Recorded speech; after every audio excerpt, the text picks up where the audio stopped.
Rain lashed against the glittering glass of the Golden Spoon Cafe as a frail old woman pushed open the heavy door. Every head turned. Her soaked shawl clung to her thin shoulders, and her trembling hands gripped the doorframe for balance. The laughter, the music, the clinking of cutlery, all fell silent. She didn't belong in a place like this, and everyone knew it. "Beta," her voice cracked, soft but steady. "Can I have some leftover food from your kitchen? I haven't eaten since yesterday." The young waiter froze, tray in hand. His eyes darted between her and the manager standing near the counter. Before he could speak, the manager's voice sliced through the quiet. "This isn't a shelter, old woman," he said coldly. "Go beg somewhere else." A few customers chuckled. One young man lifted his phone, whispering to his friend, "Record this." Unbelievable. Amira's wrinkled face flushed with shame. She lowered her eyes, whispering, "I'm sorry. I just thought, maybe something you'd throw away." Her words faded under the hum of laughter. Her stomach growled, loud and pitiful. The sound only made the mockery worse. The manager waved his hand dismissively. "Out, before I call security." She took a shaky step back, clutching her shawl tighter. Near the corner table, a young man stirred uncomfortably. "Maybe we should help her," he whispered to his girlfriend. The girl frowned. "Don't get involved, Armin. People like her will never stop asking." Their eyes met. Amira's filled with quiet pleading, his with guilt. But he said nothing. She turned toward the door, her slippers scraping the marble floor. The cold air slapped her face as she stepped outside. Behind her, laughter resumed, louder now, as if mocking the sound of her fading footsteps. Outside, the rain had become a curtain of silver needles. Amira stood there for a moment, staring at the golden glow inside the restaurant. The warmth, the comfort, the full plates. Her lips trembled, but her eyes hardened. "They don't know who they're insulting," she murmured. She pulled her shawl over her head and walked into the storm, each drop mixing with the tears on her face. Inside, the camera lingered on the restaurant's signboard, Golden Spoon Cafe, glowing like a symbol of arrogance and greed. As thunder cracked above the empty street, her whisper carried into the night, soft, steady, filled with quiet fire. "They will remember me." A single candle flickered in the darkness, its trembling flame casting long shadows across the cracked walls. Amira leaned close, shielding it from the draft as she placed it beside a faded photograph. A younger version of herself smiling proudly beside her husband in front of a grand sign, Golden Spoon Cafe. Her wrinkled fingers brushed the glass frame. "We built it with our own hands," she whispered. "And we fed everyone, rich or poor." The memory came alive in her mind. The smell of fresh bread, the laughter of children they once served for free every Friday. Those were the golden days.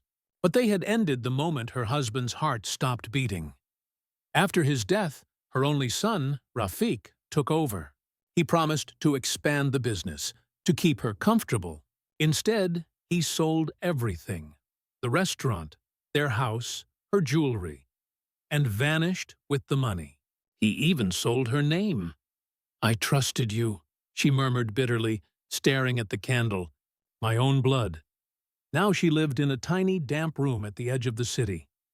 A rusty kettle hissed on a single gas stove. Dinner was always the same: tea and dry bread, sometimes nothing at all. The city outside didn't remember who she was.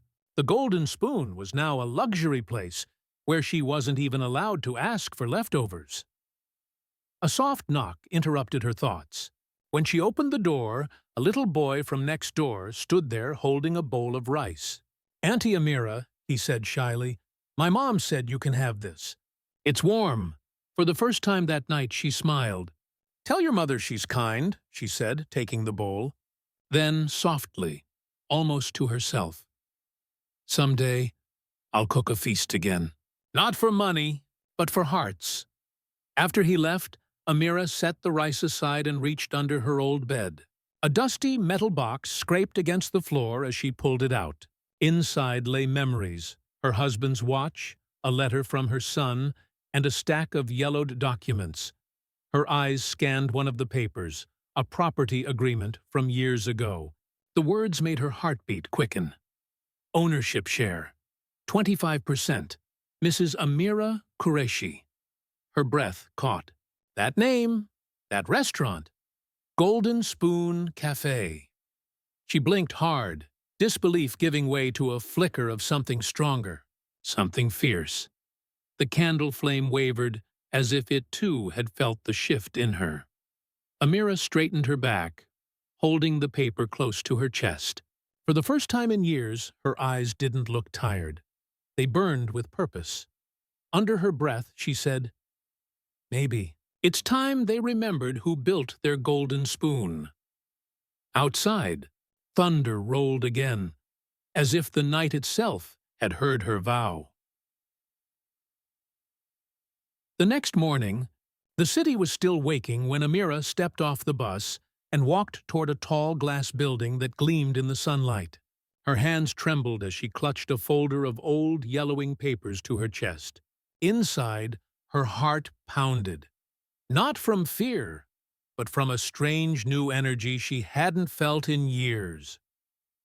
When she entered the lawyer's office, the air smelled of perfume and coffee. The young receptionist at the front desk looked her up and down, her faded shawl, her worn slippers, and smirked. "Ma'am, legal consultations start at 5,000 rupees, she said flatly, as if to shoo her away. Amira simply nodded and placed the folder on the counter. "Show these to your boss," she said quietly. With an exaggerated sigh, the receptionist handed the documents to her superior, who sat behind a glass door. But moments later, the lawyer's voice called out sharply, "Send her in, now." Amira stepped into the office, and the lawyer, a middle-aged man in a crisp suit, rose from his chair, astonishment in his eyes. "Mrs. Amira Qureshi?" he asked, flipping through the papers. This is legitimate. You still own 25% of Golden Spoon Cafe." Her fingers gripped the chair's edge. "So, it was never sold?" He shook his head. "Your son's signature appears on later documents, but your name was never legally removed. The current owner, Mr. Faisal, has been running it under false transfer papers. If this goes public, it could destroy his business." A long silence hung between them. The lawyer leaned forward. "If you want, I can take full control of the case." "You don't have to face them." Amira's lips tightened. "No," she said, her voice low but steady. "I want to see their faces when they realize who I am." The lawyer smiled faintly, half admiration, half warning. "Then be ready, Mrs. Amira. You're about to shake their golden walls." Later that evening, in her small apartment, Amira stood before a cracked mirror. She brushed back her silver hair, tied it neatly, and adjusted her shawl until it sat perfectly over her shoulders. For the first time in years, her reflection didn't look broken. It looked alive. She knelt on her prayer mat and whispered, "Ya Allah, give me patience and justice." When she returned to her desk, she signed the legal authorization papers with a firm, deliberate hand. Just as she placed the pen down, her phone buzzed. It was the lawyer's assistant, his voice urgent. "Ma'am," he said breathlessly, "you might want to see tomorrow's headlines." The line went silent, and the candlelight flickered over her determined face, as if the world itself was about to remember her name. Morning sunlight poured through Amira's window, glinting off the chipped glass of her teacup. The television on her small table buzzed with breaking news. The reporter's voice carried a note of shock. "Golden Spoon Cafe, under investigation for major tax fraud. Authorities have sealed all accounts pending inquiry." Amira froze. Her fingers tightened around the cup until it trembled. Then she heard the next words that made her heart skip. The viral video of an old woman being humiliated at the same restaurant has resurfaced, now trending with the caption, She asked for food. They mocked her. Across the city, phones buzzed. Screens filled with her image, her frail figure, the laughter, the cruel comments. But this time, the world saw something different. People weren't laughing anymore. They were angry. Hundreds of comments flooded in. How can they treat someone's mother like this? Karma came fast. Respect the poor. No one stays on top forever. At that same moment, in a luxury apartment downtown, Mr. Faisal threw his tablet against the wall. "Who dug this up?" he barked. "Find that woman! Find her before she ruins me!" His staff exchanged nervous looks, none daring to speak. The video had already crossed 1 million views in hours. Reporters camped outside his restaurant gates, their mics ready, their questions sharp. Meanwhile, Amira sat by her window, watching children play in the narrow street below. She didn't gloat, but there was a quiet satisfaction in her eyes. Justice had begun to stir, like a long, silent drum finally beating again. Her neighbor, the same little boy who once brought her rice, ran up the stairs with excitement.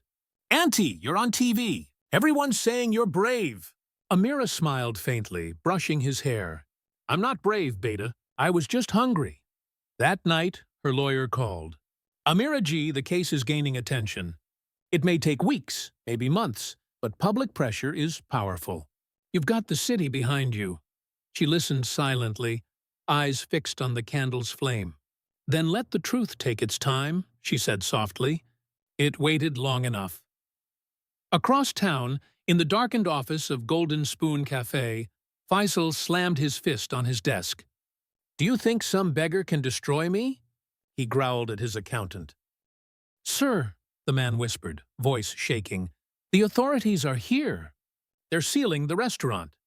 Outside, flashes from cameras lit up the golden sign as officers locked the doors. Reporters shouted questions, their voices echoing down the empty street. Faisal turned toward the window, his face twisted in rage. "Find her," he hissed. "Find that beggar, and make her regret ever stepping into my restaurant." The sound of metal chains clinking on his front door was the only reply. Rain hammered the window like a warning. Midnight had thin, hungry shadows. Amira heard heavy footsteps on the stair and sat up, heart a drum. The door crashed open and 2 men filled the frame. Wet coats, hard eyes, hands that did business in threats. "Mrs. Qureshi?" The taller one sneered. "You're making trouble for powerful people. Withdraw the papers. Tonight." Amira's fingers closed around her shawl. Her voice trembled, but it came out steady. "I asked for what was mine. I won't betray truth." The shorter man stepped forward and spat. "Brave words for an old beggar. Sign this. Destroy those claims. It will be better for you." He thumped a folded paper on her table like a judge slamming down a sentence. Fear flamed in her chest, but something harder rose behind it. She lifted her chin. "You can take my life," she said, eyes bright as steel, "but not my dignity." The room hung between a threat and a miracle. The men laughed, moving closer. One reached for her folder. The other cracked his knuckles like a warning. Across the alley, a faint blue glow blinked. Little Rehan, the neighbor boy, had slipped outside with his phone. He crouched behind an overturned crate and recorded every word, every cruel grin. His small fingers shook as he hit upload. The 2 men didn't notice. They were used to silence. They were not used to 1,000 strangers watching. By dawn, the video had spread like wildfire. People watched an old woman stand barefoot before muscle and fearlessness. Comments turned into outrage. Shares turned into pressure. News anchors repeated the scene in stunned tones. Police who had been slow before now moved fast, embarrassed by how quickly the public could see what they had missed. The 2 intruders were found and taken away before the sun had climbed the next afternoon. Cameras blinked at the station doors. Reporters called Amira brave, heroic, resilient. Strangers left flowers at her door. A fund started for her recovery. When her lawyer phoned, his voice shook with a new confidence. They're accelerating the investigation. This will move faster now. Amira folded her hands and breathed, the candle on her table steady in its small light. She thought of the restaurant's warm windows, the laughter that had cut her like a blade, and something gentle and fierce settled in her chest. That evening, a thick envelope slid under her door. Her name was written in neat script. She opened it with fingers that no longer shook. Inside, an invitation to speak on live television, to tell the city her story in her own voice. Across town, a black car idled under a street lamp. Mr. Faisal watched his phone with a pale face. He pressed his thumb to the screen, and his voice came out low and hard. If she goes on live, I will make sure she never speaks again. The studio lights blazed like morning after a long night. Amira sat in silence, wrapped in her late husband's old shawl, the same one she'd clutched on that rainy evening when hunger had pushed her through the doors of the Golden Spoon Cafe. The audience waited, cameras blinking red, as the host smiled softly and spoke into the mic. "Ladies and gentlemen," he said, voice steady but reverent, "tonight we meet the woman who taught this city a lesson in humanity, Mrs. Amira Qureshi." Applause thundered. Amira lowered her eyes. For a moment, the noise felt distant, like echoes of a life she'd lost long ago. When she finally spoke, her voice was quiet, but each word carried the weight of truth. "I didn't go to that restaurant for pity," she said. "I went for food that would have been thrown away. I went with respect. But they saw a beggar, not a person, and that hurt more than hunger ever could." The hall went still. Clips from the viral video played behind her, her trembling voice asking for leftovers, the laughter that followed. She didn't flinch. "I have known better days," she continued.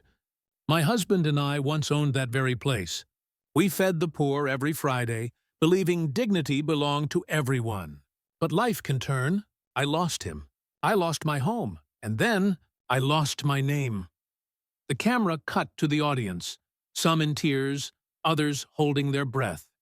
A producer whispered to the host. He nodded, then gestured toward the side stage. A young man in a waiter's uniform stepped forward, eyes swollen with shame. The same waiter who had looked away that night. "I remember her face," he said, voice trembling. "I wanted to help, but my manager, he threatened to fire anyone who disobeyed." "I'm sorry. I'm so sorry." Amira looked at him for a long, quiet moment. The whole studio seemed to hold its breath. Then she smiled gently. "You were afraid of your boss," she said. "I was afraid of hunger. We both were victims. Today, we are both free." Applause broke again, this time louder, rawer, not for her suffering, but for her grace. The host wiped his eyes. "Mrs. Amira, you've reminded us that dignity has no price tag." She nodded slowly. "I only hope," she whispered, "that no one ever has to beg for respect again." The show ended in standing ovation. As Amira stood, the studio lights dimmed into gold. She turned to leave when the doors burst open, and her lawyer rushed in. Breathless, eyes gleaming. "Madam Amira," he said, voice shaking. "You won." Amira froze. "The court just ruled. You are the rightful co-owner of Golden Spoon Cafe." The crowd gasped. Cameras swung back to her face. A single tear slid down her cheek. Not of sorrow, but of justice fulfilled. The sun rose soft and golden over the city, but the crowd outside the Golden Spoon Cafe shimmered brighter. Cameras flashed, reporters shouted her name, and yet Amira stepped out of her modest car with the same quiet grace she had the day she begged for leftovers. Only this time, she wasn't there to ask. She was there to reclaim. A banner fluttered above the door. "Reopening under new ownership. A new beginning." "Madam Amira," voices called as she walked toward the entrance. She gave a gentle smile, her shawl wrapped firmly around her shoulders. The same shawl that had once been soaked by rain now carried the scent of jasmine, a symbol of how far she had come. The cameras followed her inside, but the moment she crossed the threshold, her expression softened. Memories flooded back, her husband laughing beside the stove, the sound of sizzling oil, the warmth that once filled this place. For a heartbeat, she saw him standing beside her, smiling with pride. At the counter, a news reporter thrust a microphone forward. "Madam Amira, how does it feel to be back here, as co-owner?" She looked around at the staff, many of them bowing their heads in respect. "Justice doesn't always roar," she said softly. "Sometimes it walks in quietly, wearing an old shawl." The doors opened wide as people poured in, not to gawk, but to celebrate. Amira announced the new policy in front of everyone. "Every Friday," she said, her voice steady, "no one in this city will go hungry again. Free meals for all. In memory of my husband, Rahim Qureshi, who believed food tastes better when shared." Applause rolled through the cafe. Some clapped, some cried. Outside, the news broke that Mr. Faisal had been arrested, charged with fraud, forgery, and attempted intimidation. The man who once mocked her now sat behind bars, watching her rise on the same screen he once used to humiliate her. Inside the kitchen, Amira tied her apron. The staff watched as she took charge, chopping onions, stirring sauce, seasoning with the precision of someone born to do this. The same waiter who once ignored her now said softly, "Welcome home, madam." She smiled at him, eyes kind. "Let's make it a home for everyone." As the first customers were served, a woman at the counter stared at her, tears glistening. "You're the one from the video, aren't you? The lady they insulted?" Amira paused, then nodded. The woman's voice broke. "I'm so sorry. We all failed you." Amira reached across the counter, placing a warm plate in her hands. "You didn't fail me," she said gently. "You just didn't see me. Now you do." When the day ended and the crowd thinned, Amira walked to her office, opened a new donation ledger, and wrote the first words in neat Urdu script. "For the hungry. No one leaves empty-handed again." She closed the book, whispering to the empty room, "Rahim, we kept our promise." A gentle hum filled the Golden Spoon Cafe, the sound of laughter, clinking dishes, and warm conversation blending like music. A year had passed since the day Amira reclaimed what was hers, and what had once been lost to greed was now reborn in compassion. The cafe had become a symbol across the city, known not just for its food, but for its heart. People now called it the home of kindness meals. Every Friday, a long line stretched outside, not of paying customers, but of the hungry, the forgotten, and the broken. No one left empty-handed, and no one was judged. At one table, a familiar face worked tirelessly, the young man who had once stayed silent when Amira was mocked. Now he wore a volunteer badge, serving plates of biryani with a humble smile. "Ma'am," he said, as he handed another meal to a homeless woman, This place saved me too." Amira, standing behind the counter, nodded with warmth. "When you feed others, you feed your own soul," she said softly. The walls of the cafe were lined with photographs of smiling faces, children, workers, and families who had once known hunger. In the kitchen, young men and women from poor neighborhoods trained under Amira's patient guidance. She taught them not only how to cook, but how to respect the food, to serve it with love. "Remember," she would say, stirring a pot of curry, "kindness is the secret ingredient that changes everything." That evening, candles were lit across every table. It was her husband Rahim's death anniversary. Amira walked out in a simple white shawl, the same one she had worn the night she asked for leftovers. But now, It was a symbol of victory, not shame.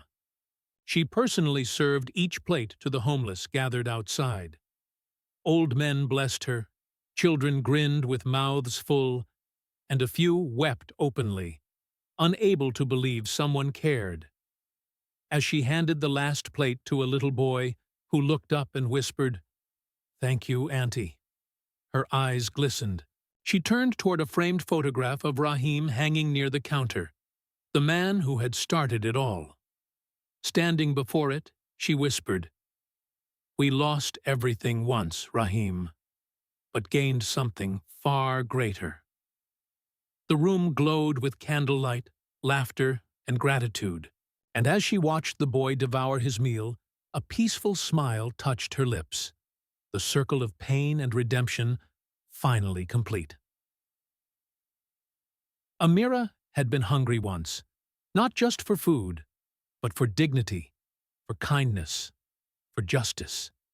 Now she was full, and so was her heart. In the quiet that followed, her voice echoed softly, as if carried by the wind. Dignity cannot be stolen by poverty. True wealth is the courage to stand again when the world pushes you down.